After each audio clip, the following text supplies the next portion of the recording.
Anti-establishment candidates sweep New Hampshire's primary. We look at where the races stand now. Congress examines the Flint water crisis as Michigan promises more money to fix the problem. Our own Missionary of Mercy.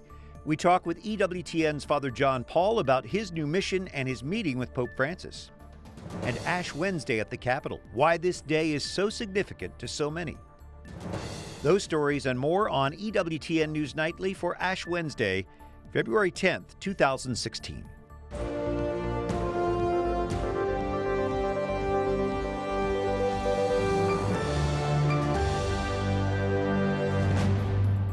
We are going to make America so great again, maybe greater than ever before. Donald Trump gets the win he's been waiting for. Good evening. Thanks for joining us. I'm Brian Patrick. Tonight we have extensive coverage of this year's first presidential primary.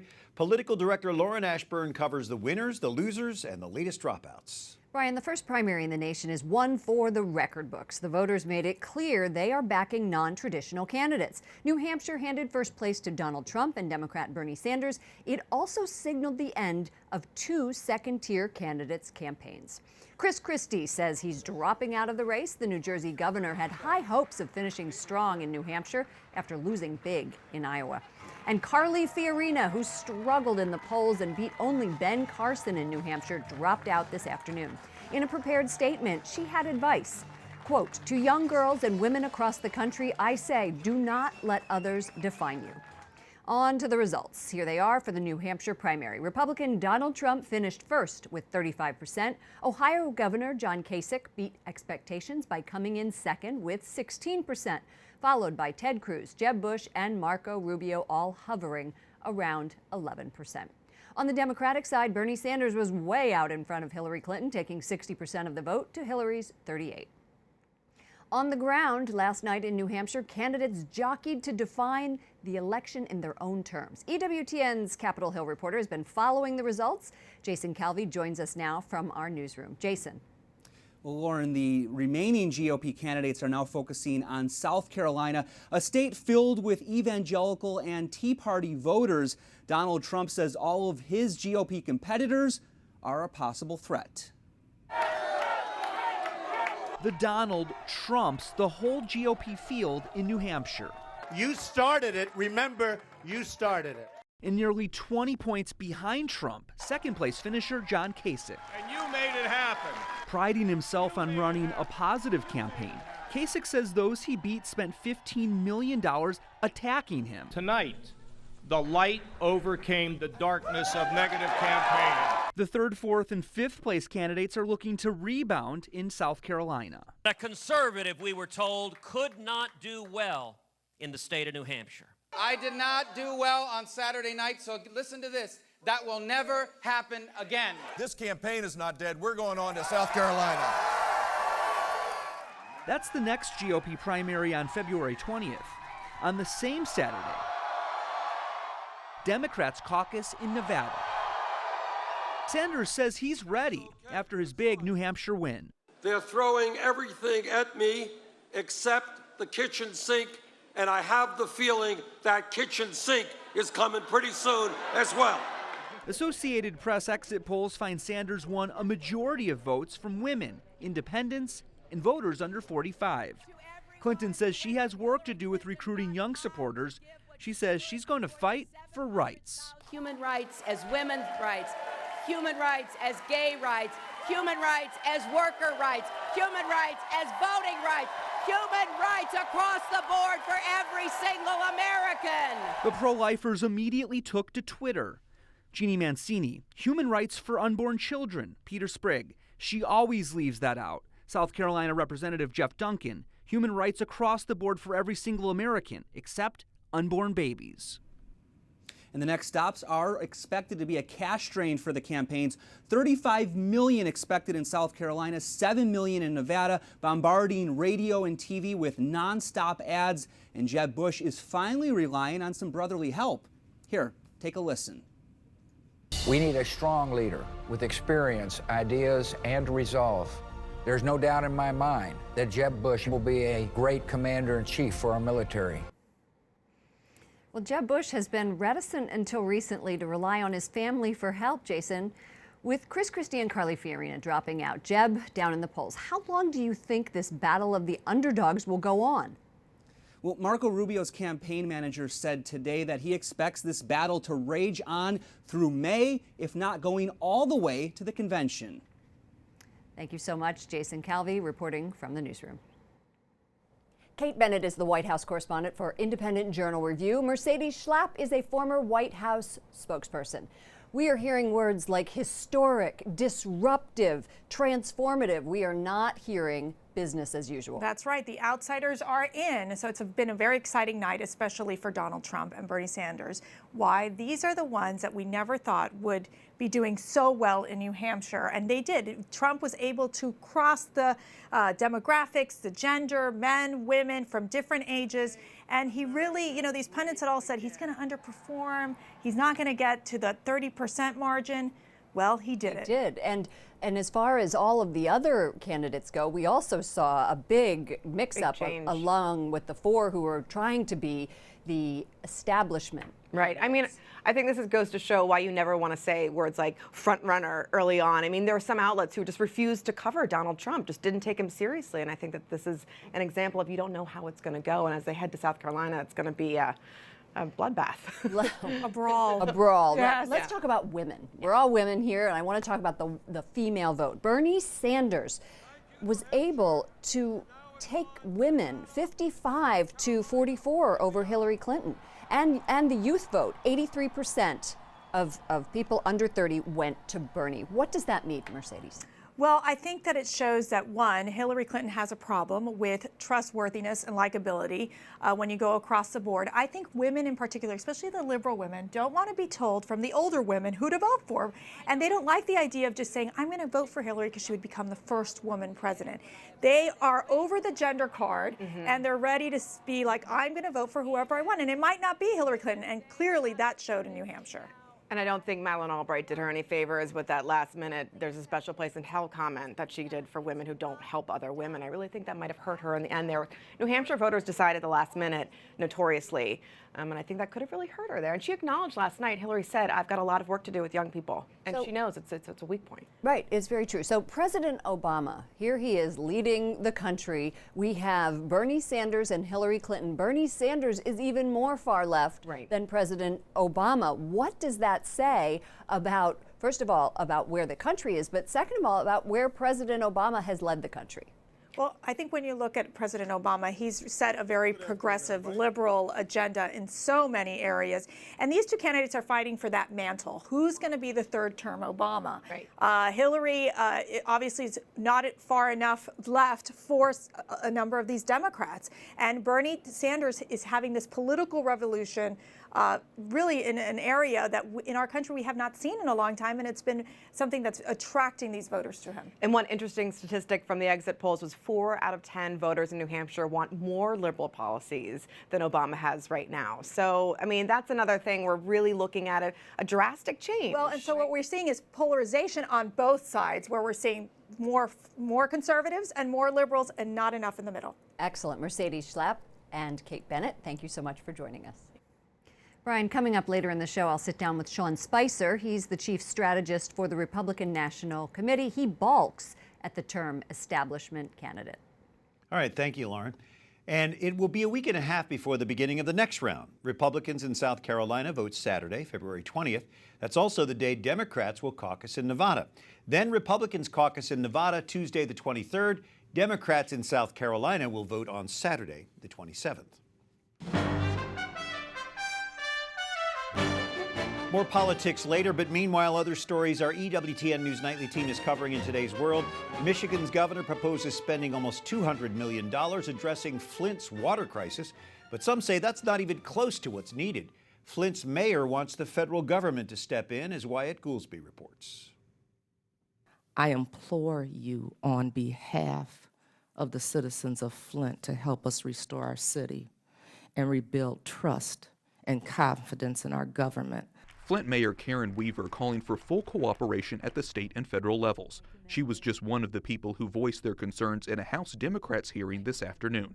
Flint is under a state of emergency because of lead-tainted water. The city's water supply was switched from the Detroit system to the Flint River as a cost-saving measure in 2014.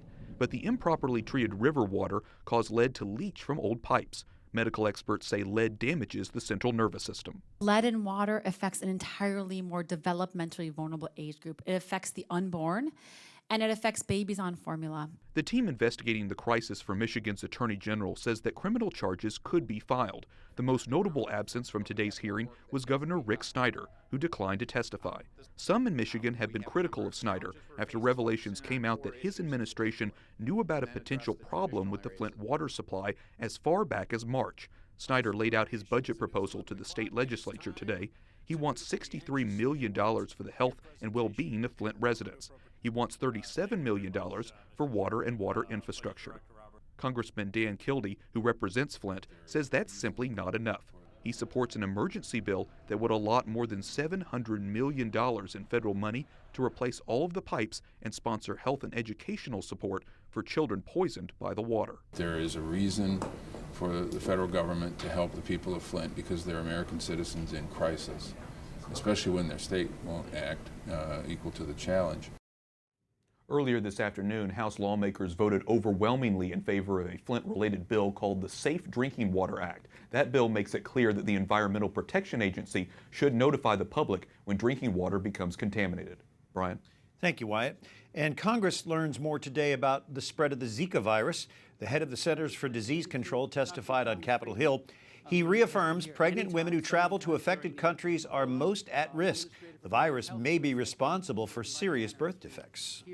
Right now, the most important thing for Americans to know is this. If you're pregnant, we recommend you not go to a place where Zika is spreading. Coming up, EWTN's Father John Paul shares his encounter with Pope Francis and his new role as a missionary of mercy. And we discuss the future of the Republican Party in light of Tuesday's presidential primary.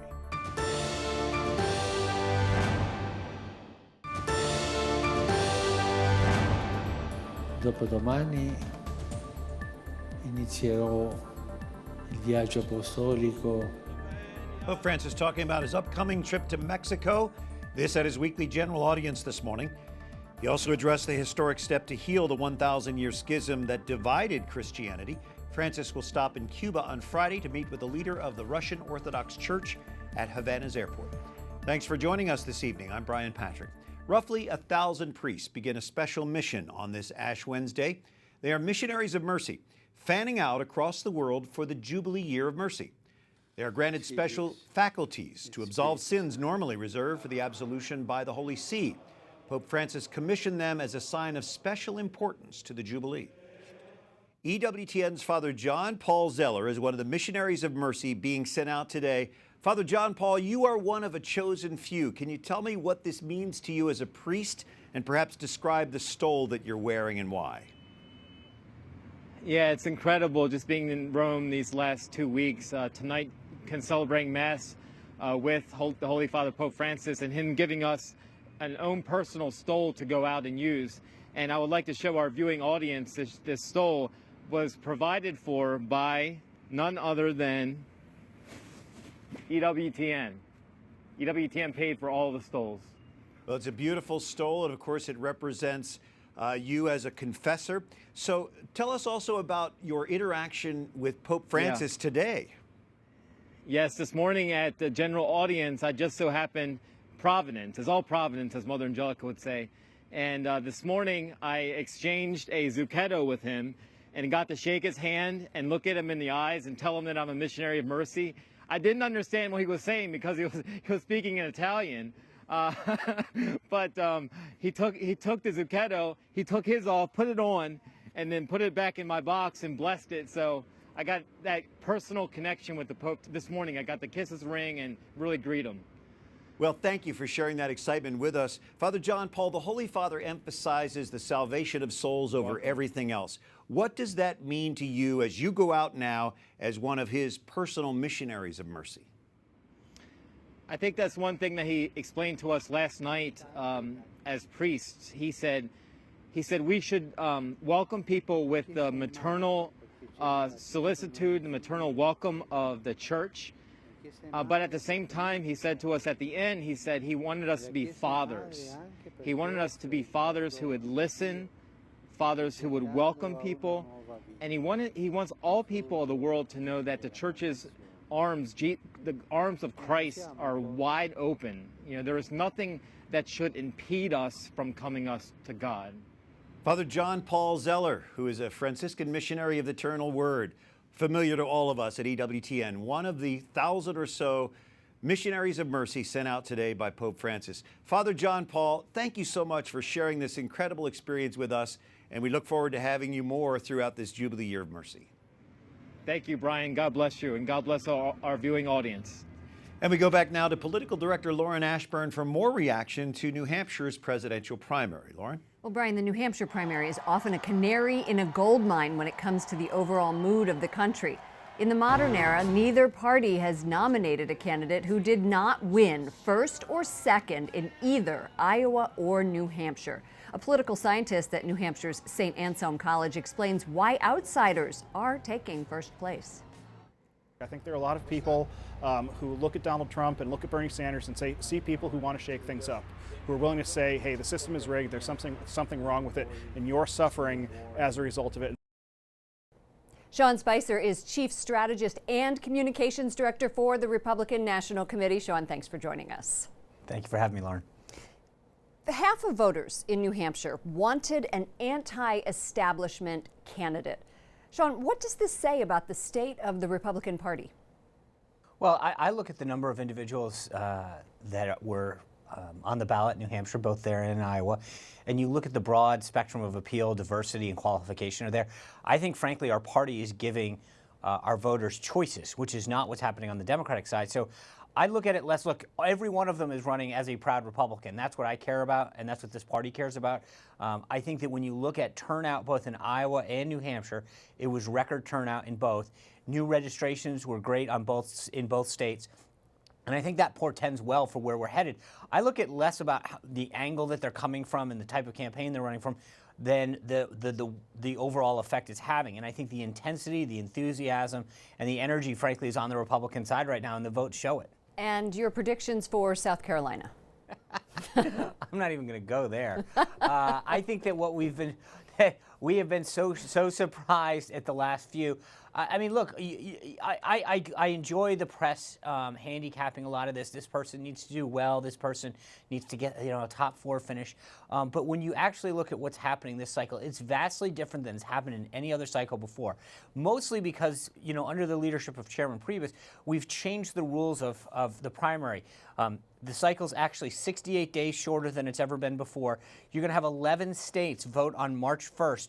And that's a lot sooner than has ever occurred before. So this idea of it being a drawn-out process, which it has been in the past, has been taken away, and now campaigns can stay viable for much longer.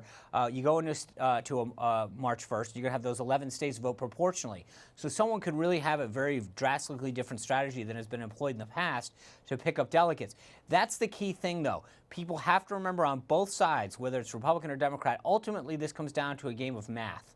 And acquiring, at least on our side, the 1,237 delegates you need to clinch our nomination. And so we're very, very early in this process. We awarded 30 delegates last night and 23 in Iowa. I mean, we're at a place where we're very, very early in this process of trying to get that requisite number of delegates to clinch the nomination. So I won't have to say I told you so. Thank you so much, Sean Spicer, Chief Strategist for the Republican National Committee.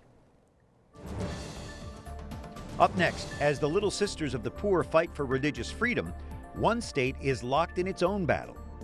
And a sign of Christianity. Take a closer look at Ash Wednesday at the U.S. Capitol.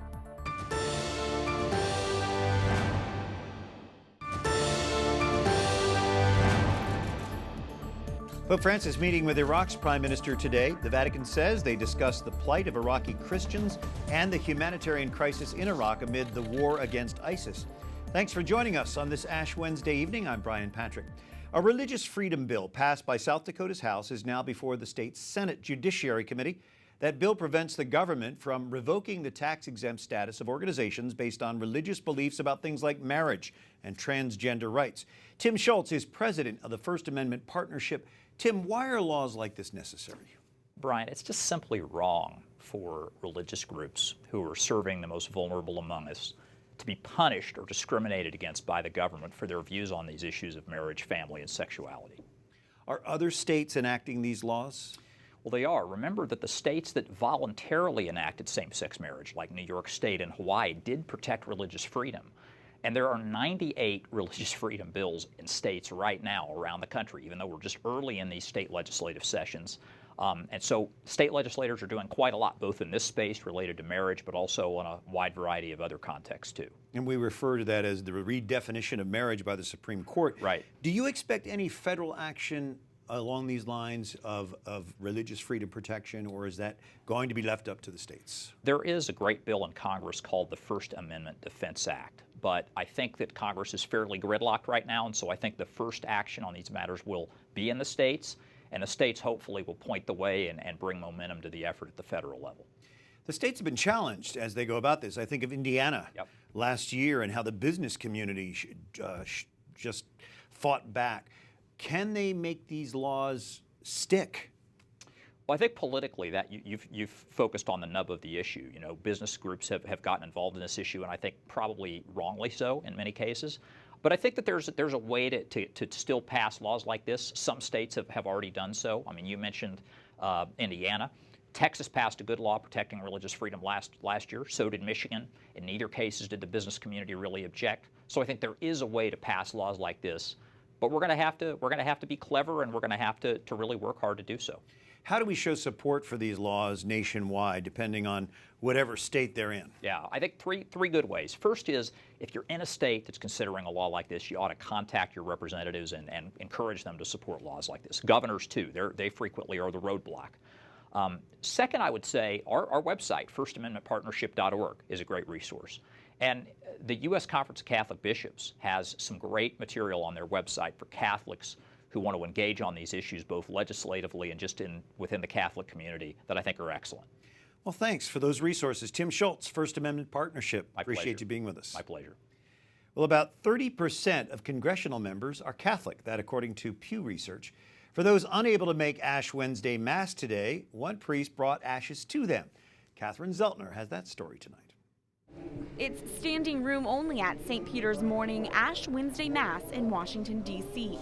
Catholics here say getting the cross-shaped soot is an important symbol for Lent. We come from nothing, but we have life because God gives us His Spirit, and it just reminds us that how dependent we are on Him. It's about penance and rebirth and starting fresh. St. Peter's Church stands in the shadow of the U.S. Capitol, where a group of Hill staffers also understand the significance of today. It's been something I've been raised up to do as a Catholic, is always become good Ash Wednesday.